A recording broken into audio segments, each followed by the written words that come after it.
Namaste and welcome to the Festival of Bharat. This is your host, Sharda. And the guest we have for today's show is Shri Ruchir Sharma ji. Ruchir Sharma ji is an international civil servant who has worked in constitutional and public policy reform in post-socialist countries, environmental advocacy at the United Nations, and the concept of neutrality in foreign policy alongside the roots of modern terrorism and extremism. Ruchir ji, namaste and welcome to the show. Namaste. Thanks so much for inviting me. If you were to summarize, like you said, that the BJP was founded on the principles and it at least it espoused and it proclaimed that it wants to perpetuate the principles of Jayaprakash Narayan ji. So what it also espouses is the philosophy of Hindutva. So if you had to summarize what the Hindutva philosophy in actuality is, what would it be? So, a lot of people have a misunderstanding of what Hindutva is, even though it's been defined by the Supreme Court that Hindutva is Hinduism, which is a way of life and is not to be misused as a smear or as a political tool to refer to certain movements. And what I would argue is that Hindutva is a unifying, decolonizing ideology that doesn't belong to one party or one movement. It belongs to the people, and you can trace a straight line to the past. That Hindutva wasn't born in 1980 with the Bharatiya Janata Party, with the BJP, nor was it even born with the Jan Sangh before it. So Hindutva, you can say that it started with movements for self-determination and self-respect among the dharmic communities of India. So that could apply to anyone from Chhatrapati Shivaji to Guru Tegh Bahadur to any number of anti-colonial leaders and warriors who were fighting for an India that was not defined through the lenses and tools of foreigners. And that is pretty non-controversial. Every country had this. Every country that had a colonial experience had some sort of resistance. Now, what was the unifying factor for Indian rebellions and revolts and wars of independence against Turkish colonizers or Mughal colonizers or British, Portuguese, Danish, French colonizers? We didn't have a common language to unite around. So it wasn't, a linguistic ethno-nationalism. It was a certain understanding of, what it meant to be Indian, what it meant to be from dharmic values, and a certain sacred geography, as it's called, that India was defined by, millennia of certain civilizational history and values. And it was always brought back, this was always part of it. All anti-colonial movements in India were revivalist in the sense that they sought to erase the humiliation of having their polity, their economy, their society destroyed by force, by foreign invaders who did not identify and did not wish to identify with the values of the people. So it's still a bottom-up ideology. So no, one party or movement has ownership over it. It belongs to the people, and it has for centuries. And one sees this in various countries. So, for example, in Greece, similar to us, had 400 years of Turkish rule. Now, they overthrew it in a war of independence. So this year they celebrated 200 years of independence, or at least of the Declaration of Independence. And they don't look upon that period with nostalgia like some of our Mughal fetishists do. They even invented a new word for it. It's called Turkokratia, so Turkocracy. So Turkocracy is the 400 years of colonization wherein their people were degraded, where their children were enslaved, forcibly converted. They lost their language, lost their identity, were not allowed to practice their religion, had to pay pay what was called the blood tax as well. So that's something that they sought to fight against in their war of independence.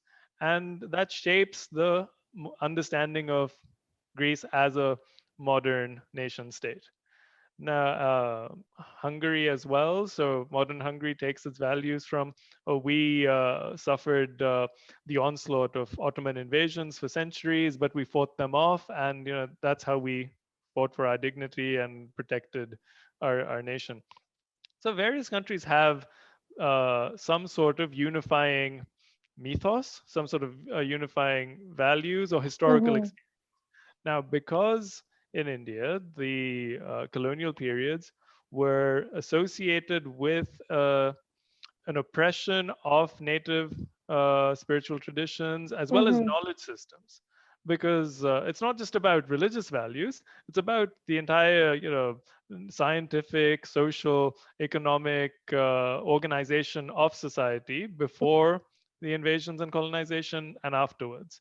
Mm-hmm. That you harked back to that past. So when Shivaji, was proclaimed Chhatrapati.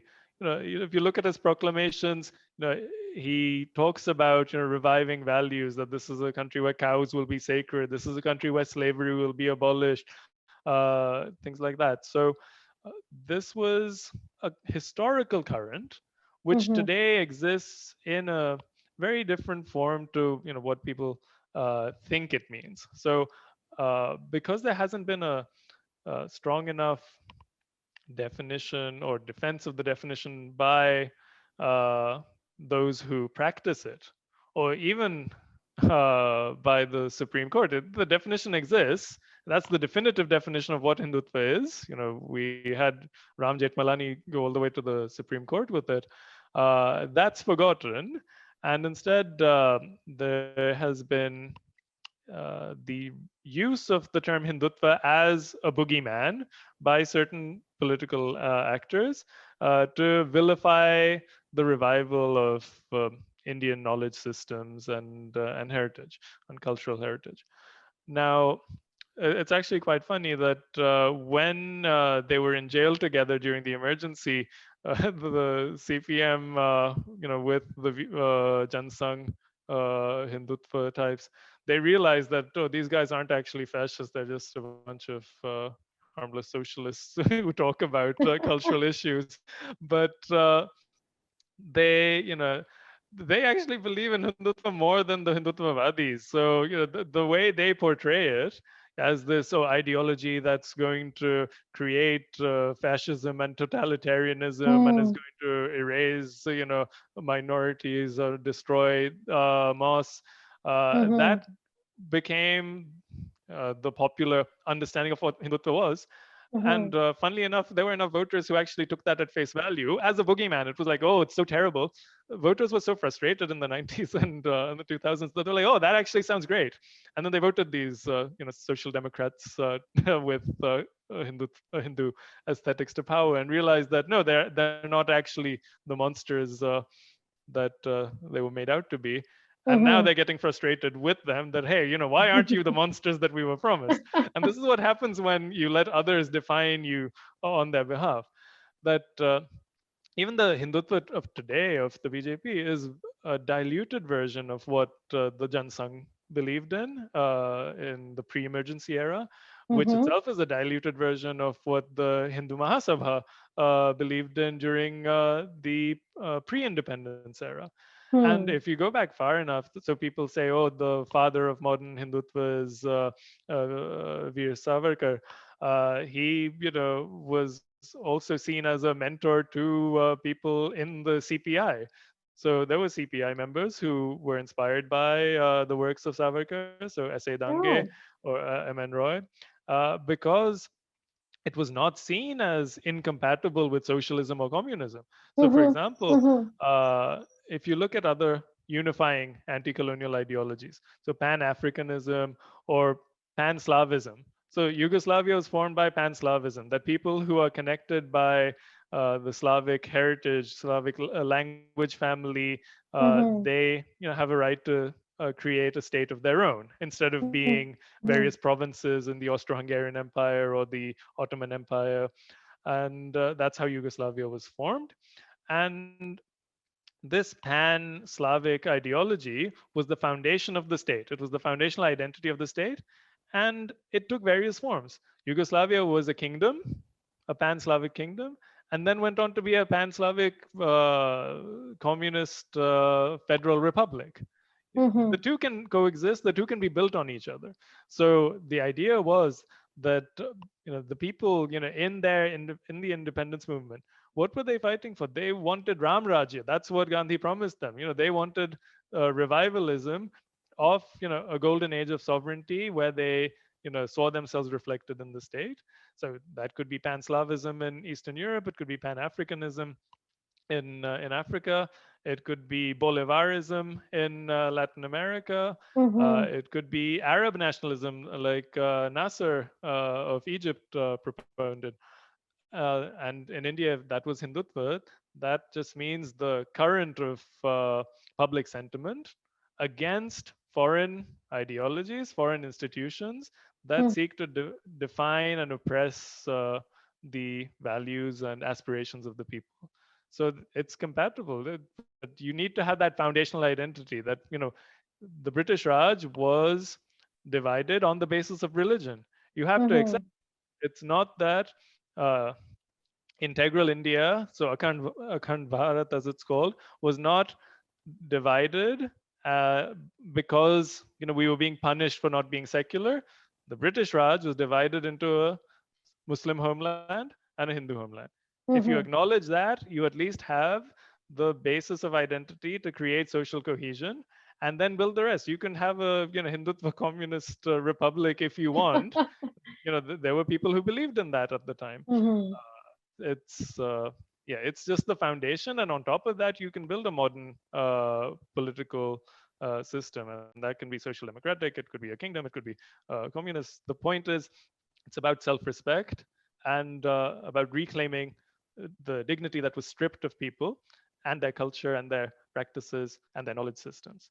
And the kind of Hindutva that exists today, in the form of the BJP, is a very mild version of even that. That at best it thinks of religion neutral laws and equal rights for equal citizens, is still hard for them to push. They still want to have uh, a minority ministry. They still seek the patronage or seek to cultivate patronage over minorities Mm-hmm. because that's politically expedient.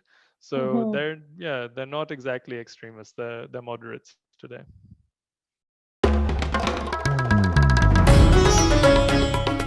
Namaste. We hope you enjoyed this Chitti Media content. Please remember to subscribe to us and switch on the notifications for this channel. For our other social media links, more content, and to support our work, please visit citti.net. Dhanyavad. Namaskar.